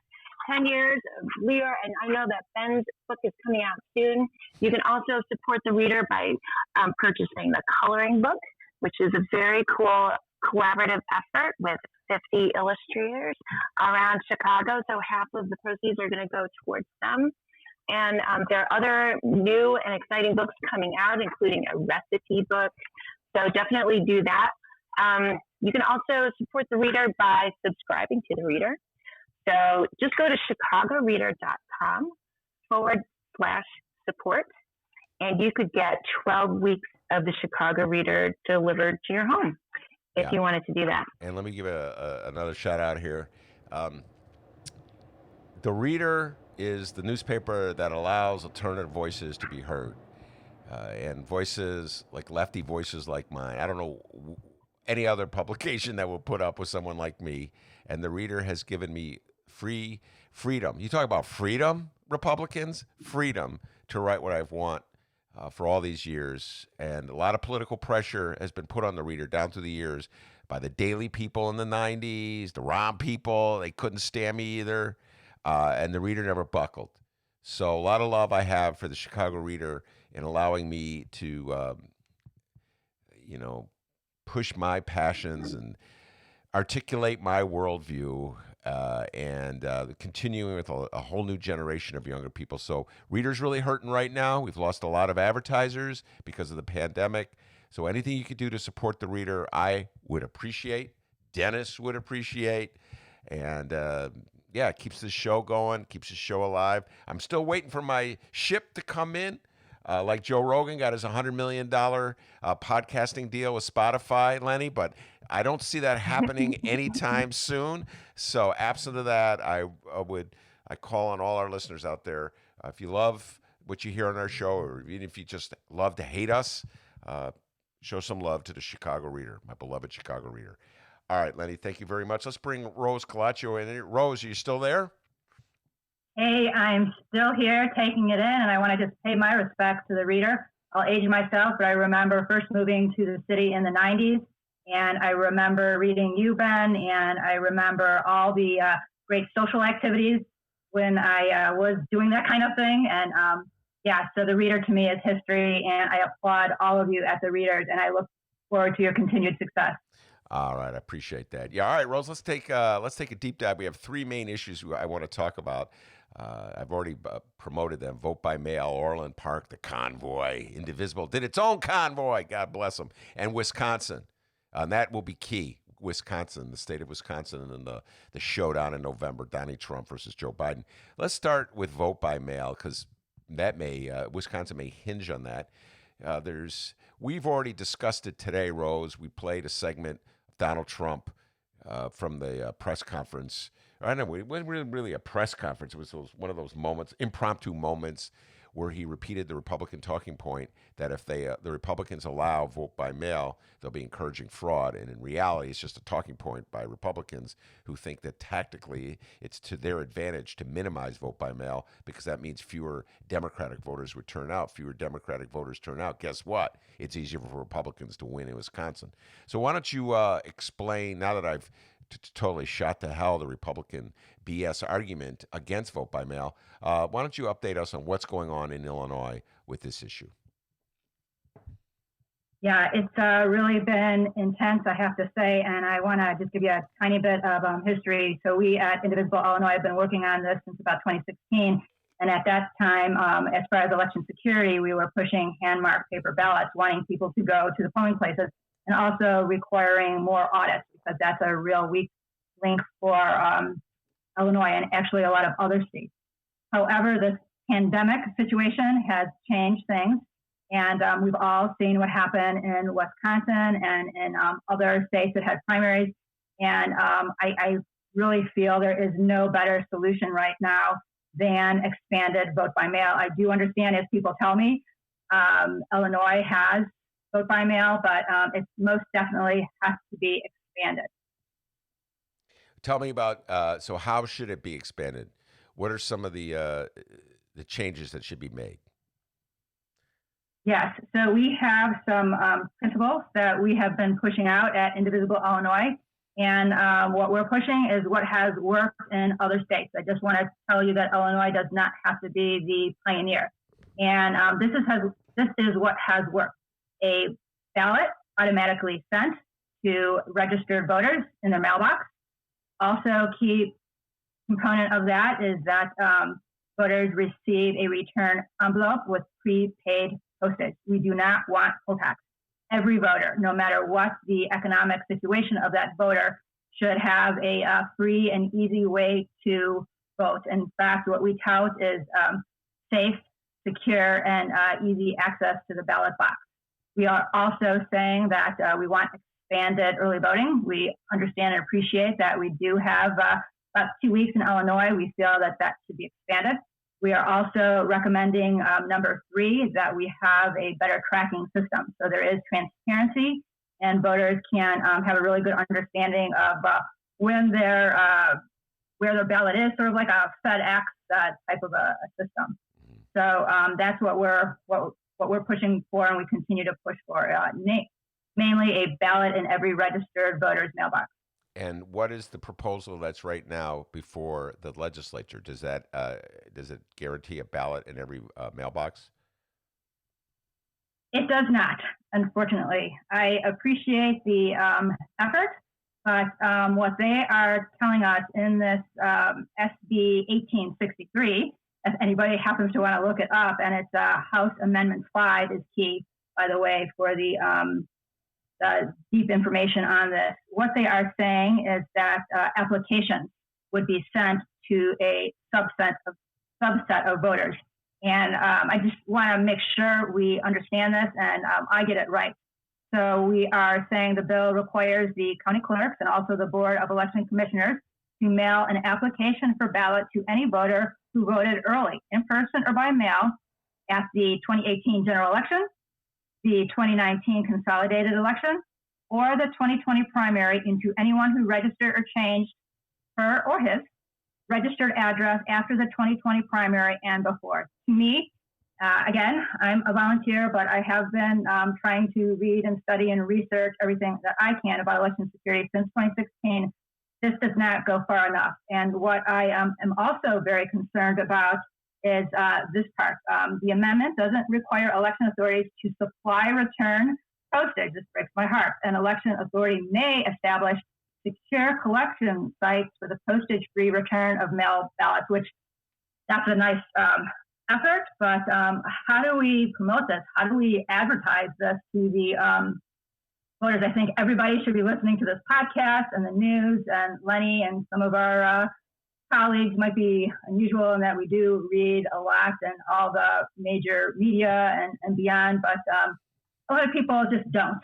We're not sitting down and watching the 6 o'clock news or the local channel 257 news like we used to. So I have some reservations and some concerns. So Indivisible Illinois has come out publicly to tell our decision makers that we appreciate the effort, but we believe that House leadership can do better. The research tells us that we can do better. And I think we owe it to the voters of Illinois. You've all seen the pictures from Wisconsin. We didn't experience the best election on the books on March the 17th ourselves. I have deep concern for our poll workers. I know, we just try to learn from other states. I know in Wisconsin, they lost 7,000 poll workers. And I don't blame those poll workers. Most of the poll workers are in the at-risk category. So they didn't show up for duty. And as far as March 17th, I have been an election judge myself. I've been an election judge twice. It's an incredibly important job to do, civic responsibility, but you need training. I had heard, and this is anecdotal, but I had heard that people were just being stopped and they were deputizing them. I had a half a day of training to be an election judge, and that wasn't enough. And one more thing, Ben, I want to say, again, hats off to the clerks in Wisconsin. They tried their best. They had 26 days to put their stuff together prior to April the 7th, but it was too much. Imagine, and I haven't heard any good programs ongoing, but we need PPE for our election in November. We need sanitation, cleansing supplies. How are we going to do this? Are we going to be competing with the hospitals, with the healthcare professionals?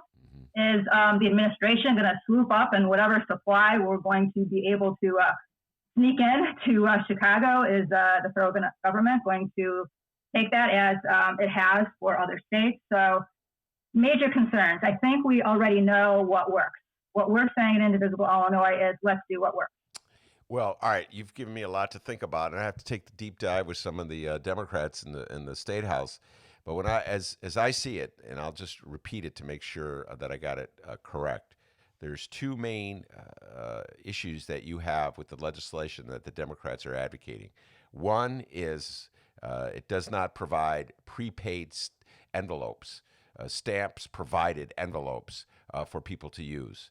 By the way, I'm with you 100%. In today's world, the number of people who actually have stamps in their house is very small. And I know a lot of people are afraid to go to post office actually to buy stamps. And so that would deter. If all somebody has to do is mail the envelope back, it just makes it a lot easier, that's for sure. So I don't even know how much more it would cost just to do. I think about the cost saved by not opening as many election sites as opposed to spending that money on stamps. I don't even know if it would cost more money, and you would help the post office too. That's one issue. And then the other issue has to do with, make sure I get this correct for our listeners, Rose, the Democratic proposal would send applications to a subset of voters, applications that they would have to fill out to get the actual ballot, while you're advocating that actual ballots be sent to all voters. Am I correct in that distinction? All voters would get ballots? Ballots automatically sent to registered voters. Right, registered voters. Okay. I'm now, off the top of my head, I could figure out the cynic in me, Rose, that's been covering Chicago politics for a long time. I could sense why the Democratic leadership in this state, Michael Joseph Madigan, my dear friend Michael Madigan, would not be really into encouraging that much democracy in the city of Chicago, okay? Just where everybody gets ballots automatically. That may be a little too much democracy for... just imagine if everybody got in the mail a ballot, which you didn't have to put a stamp on it, how easy it would be to vote. Rose, that could not only cause trouble for Republicans on a national level, that could cause problems for Democrats on a local level. Do you follow me? So I'm starting to see why there may be a little reluctance to support it. Do you think I'm just being... I want to... Go ahead, Rose. Well, I just want to add one more thing. This is for November. So what we would be talking about is not evergreen. We are in the midst of a pandemic. We are talking about people's lives. We are asking for this for November 2020. So I want to make sure that I place that distinction. And I also want to say that there are security measures in place. Number one, signature check. So I know there's 102, 108 jurisdictions, depending upon how you look at it, but we do have signature checks. And I think we can make this work. And I just think that the application process would make it messy. It would gum up the process. There were a number of us on the Wisconsin voter hotline, and granted, I agree, Wisconsin is no excuse, Illinois is no excuse, and I understand that it is more restrictive in Wisconsin. However, I, as well as many others, were on the line trying to help people fill out the applications, and then they filled them out. They didn't get the ballot in time. We are facing potentially not only the pandemic, but flu season. And we are being told that from the health experts, at least, that there might be a wane and abatement of the COVID-19 virus in the summer, but it could come back with full vengeance in November, along with the flu. So I just can't imagine why we wouldn't want to keep this clean and simple. I understand. Again, I'm not, I was a marketing grad person, but not a mathematician. But to me, it seems like this would be more cost effective. And I think what's important here is that we get a ballot, we give the opportunity to vote to every registered voter. Why don't we want to give every registered voter an opportunity to vote? In past elections, our numbers have been abysmal, and I think the people want their voices heard. The voices were not heard in Wisconsin, and you know what, Ben? The people went and stood in line at the polls and risked their lives. I'm saying that's not necessary.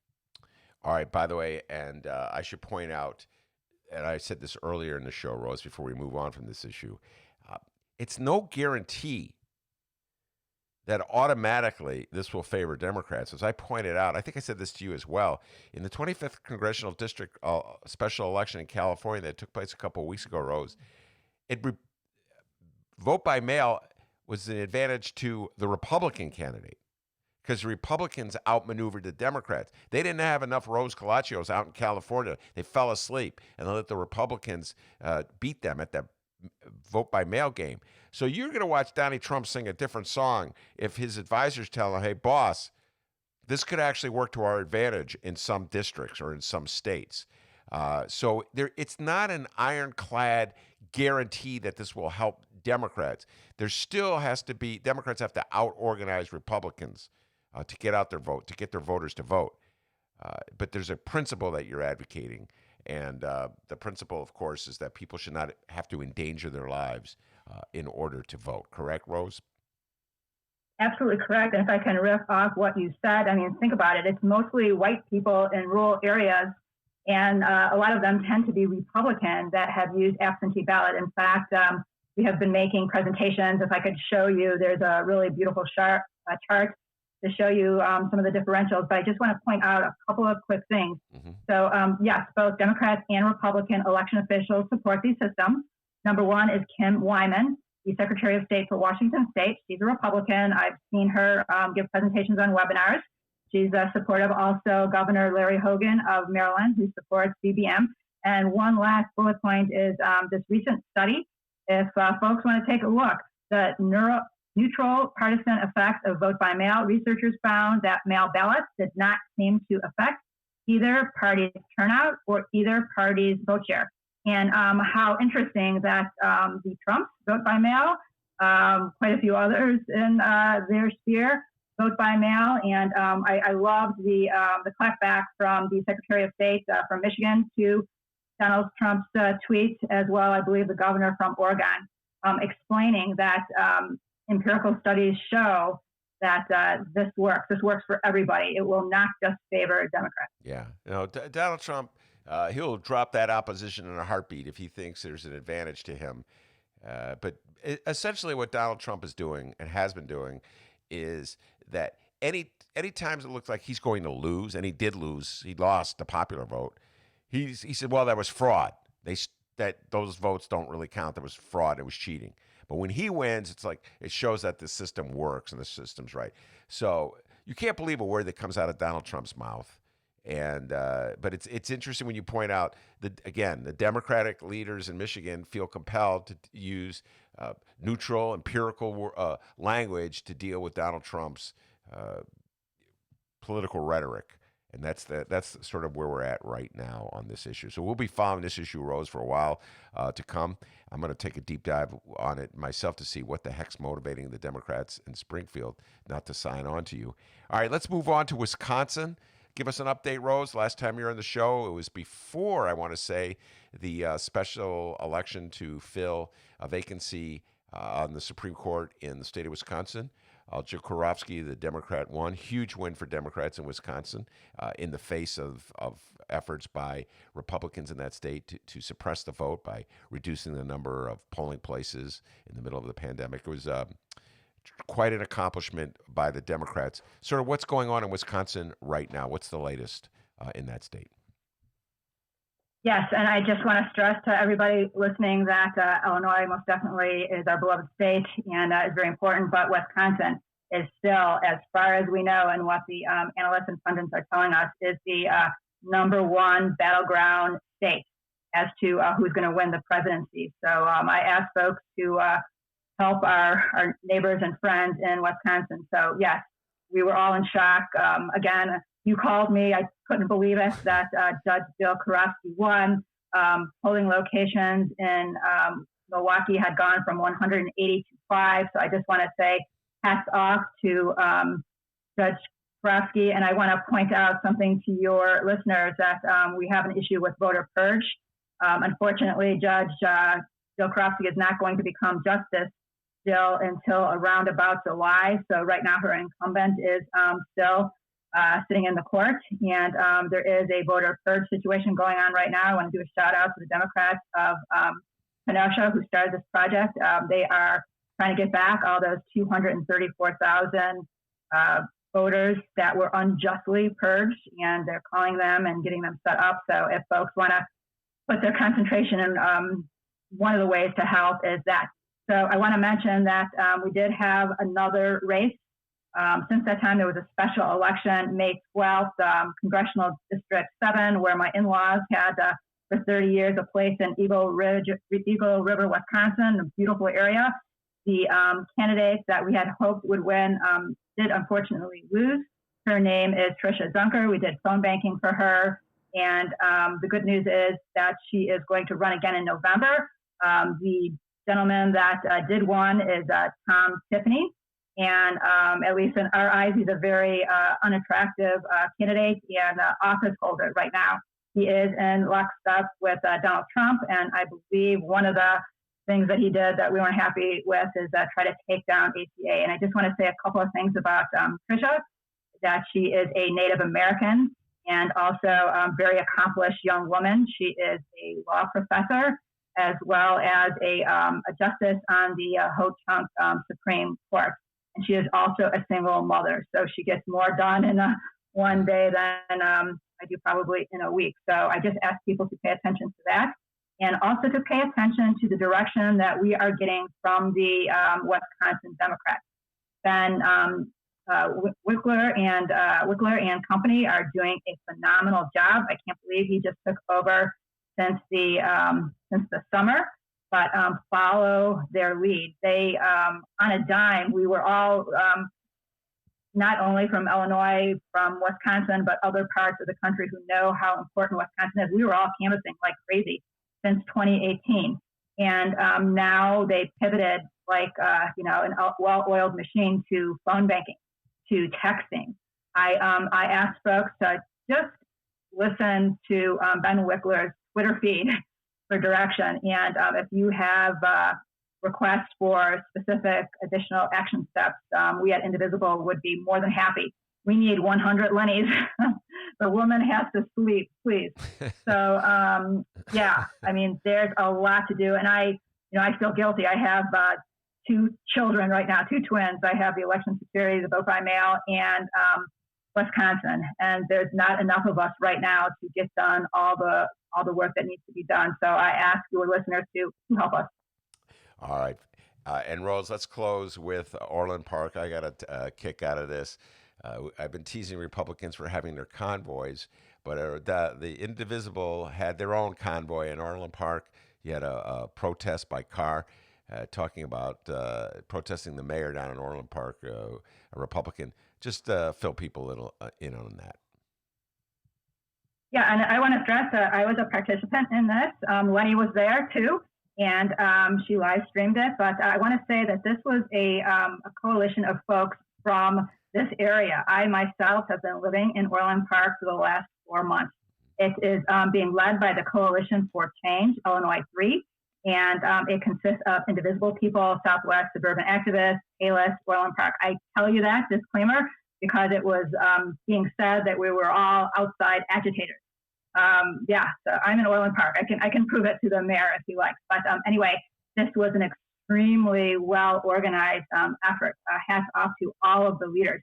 So essentially, for approximately 1 week, we were calling into the mayor's office. I have to say, apologies to the office. They weren't friendly.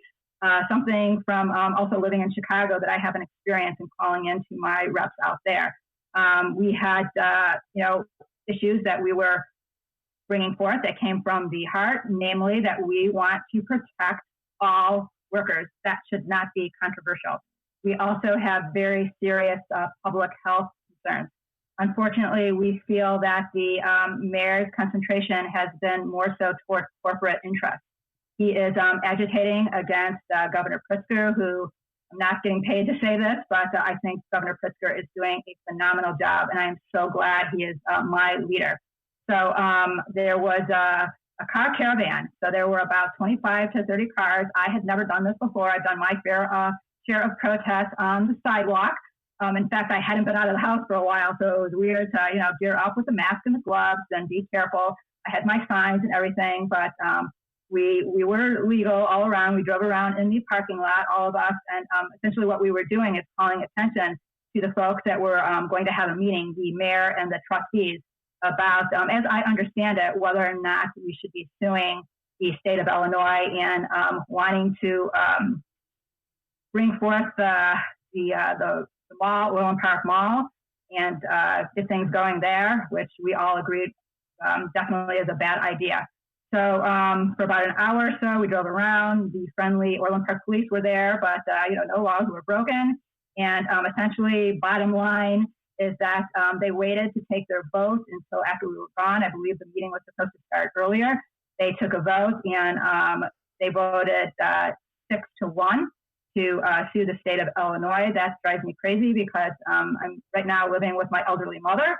And what's going to happen is she's going to be paying both ends, right? So she's going to be paying to defend this lawsuit potentially, and also to on the other side. So I don't know, where this has gone, if it was just a vote, and maybe our public outcry will make a difference. I don't know, but I have to tell you one more thing, Ben. So we all, a bunch of us, about 30 of us who care deeply about Orland Park, we wrote public comments. We emailed them. And they took the vote first, and then after the vote, they read our email. So, yeah, this is a brand new world for me. This is new democracy. I don't know what's happening. And I know that's my favorite part of the story. I'll just repeat that one. So the citizens sent their emails of concern to the trustees of Orland Park and asking them to consider the thoughts that they were presenting in their emails before they took the vote, because maybe you can convince them of taking a different position when they vote. And the trustees voted and then read the emails. So I'm telling you what, I always make fun of the Chicago City Council for its and the city of Chicago for its undemocratic behavior. But at least Chicago, they pretend to care about what the citizens have to say. In Orland Park, who cares what they say? That's just Rose Calaccio, a troublemaker. Well, good for you, Rose. Yeah, and I want to say one more thing, if I could, Ben. A shout out to, and I live all over. I lived in Palatine near Arlington Heights. So I asked the mayor of Orland Park to take a look at what Arlington Heights is doing, and they are doing it right. There's something in the Daily Herald, if anybody wants to look it up, about Arlington Heights. Mayor, please take a look at what Arlington Heights is doing. Look, thanks, Ben, for giving me that. All right. Look, there's. I'll close by saying this. There's rational, logical, healthy, safe ways to open up this economy. We have to do that, and you would think that in a world where everybody's looking out for everybody else, we could put aside our political differences and do that. I feel so naive saying that. I feel like I'm in a civic class in high school. In reality, Republicans are trying to figure out how they can get out of this situation that Donald Trump has put them in with his horrific leadership, and try to blame it on Democrats and win over swing voters and to reelect Donald Trump. So that's the game that's happening right now in politics during the pandemic. Rose, thank you so much. Appreciate you coming on the show, and I really appreciate your advocacy. We're going to be discussing this vote by mail thing for some time to come. And Lenny, keep up the good work at the Reader, all right? Thanks, Ben. Thanks for having me. Thanks, Ben. All right. Thank you so much. Very good. That's Rose. That's Lenny. And it's a good time. You're so good. Yes. Fran the Woman Spielman. Mayor Lori Lightfoot said today that she does not think Chicago will be ready to reopen restaurants, even in the limited way described by Governor Jolly B. Pritzker the day before. Restaurants should, however, be able to open sometime in June. Lightfoot was heartened by Pritzker's plan to reopen restaurants with restricted indoor capacity and more use of outdoor dining, but said that she needs to be convinced that Chicago restaurants are safer for patrons, employees, and those idiots she was talking about yesterday. Nah, that's not in there. The lowest common denominator, those people? Come on, dummies. No restaurant can survive on outdoor dining alone, she said. We have a quote here from Lightfoot during her Thursday news conference. Quote, "We're close, but we're not there yet." And to this point, a Lori Lightfoot supporter, whose name I will not mention because this Lori Lightfoot supporter probably does not want his or her name mentioned. I'm not going to fall for that one. There you go. Not this time. Not this time. So this Lori Lightfoot supporter, and I'll show D who it is, just sent me a text showing that that the Cook County Board just passed a proclamation extension giving President Preckwinkle more power. And so this Lori Lightfoot supporter sent me a text, patiently awaiting the outrage. Yes, indeed. They've all been grabbing more power in the pandemic. And everybody has like their inner DB, their inner Darren Bailey. Their inner Darren Bailey. Yeah, He'd man. be so honored if he knew that we talked about him. DB, you know we love you, DB. Come on. Remember what I said. It's Hug a Republican Day on the Ben Joravsky Show. So, yeah, everybody's grabbing a little more power in the pandemic. Tony Preckwinkle, Lori Lightfoot, J.B. Pritzker. You have to ask yourself, is it legitimate what they're seeking? Or is it illegitimate? And that's the question you have to pose to yourself. I still think Lori didn't need to get that special sanction to dip into funds for COVID purchases. I don't think Tony Preckwinkle needed it either. And I think they could have had meetings of the legislature on Zoom. So there you go. All right. Good times. Equal opportunity. I'm on our side of liberty and freedom for everybody. But remember this, D, before we head out that door. What? Freedom ain't free. All right, everybody, thank you so much. Had a great show. Freedom ain't free, D. Okay?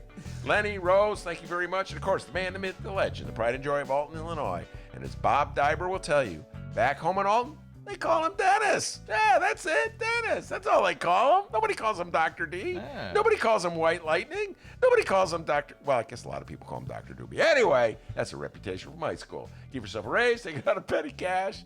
See you tomorrow, everybody. I believe Chubby Weirdo was the name I had in high school. And remember, guys, download those Benny J bonus interviews. We highly encourage you subscribe to the Ben Joravsky Show if you've yet to. If you're on the live stream, thanks for listening on the live stream. But help support this humble little program and go download those bonus interviews so much. And here shortly, once I get today's show uploaded, we're going to be talking to the 20th Ward Alderwoman JT Jeanette Taylor. Holy cow. I bet there's going to be like 6 curse words. Get ready. See you tomorrow.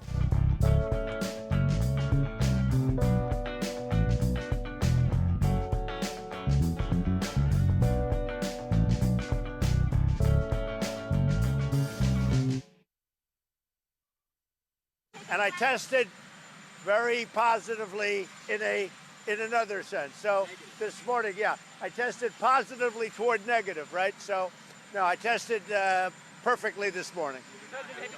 Meaning I tested negative.